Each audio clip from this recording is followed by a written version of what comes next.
New at 11, 2 FEMA disaster recovery centers will open up in Wayne County tomorrow to help those still recovering from the severe storms last August. We're also learning how much money has gone out so far. CBS News Detroit's Luke Laster is on your block in Macomb County with a closer look. Well, FEMA has boots on the ground all throughout the state. Numbers are starting to roll in on how much relief Michiganders are getting and who's next in line, like the owner of this new Baltimore basement. Taking a look at some numbers from FEMA, they report 1,632 households qualify so far for federal assistance.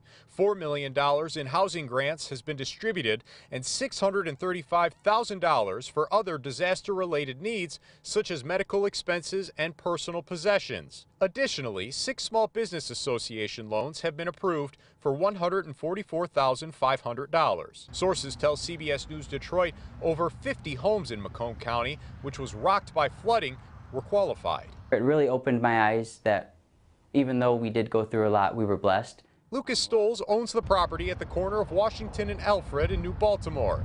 He not only lives there, but it's also the home to Red's Barber Shop, which has been in his family for 5 generations, that he formerly purchased from his grandmother last July. Picked up the hot water tank and it broke all these pipes. A look downstairs shows a typical Michigan basement with some moisture that is nothing compared to 6 feet of water that flooded this entire floor.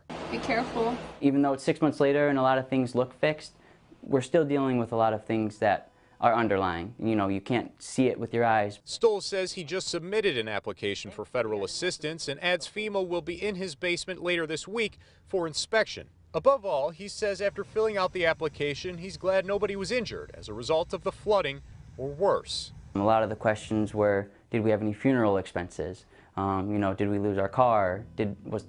Was your whole home lost? The deadline for applications for federal assistance is April 8th, 2024. And if you live in Chesterfield or New Baltimore areas, there is a disaster recovery center at the Chesterfield Township Fire Department Central Station that will be open until further notice. For CBS News Detroit, I'm Luke Laster.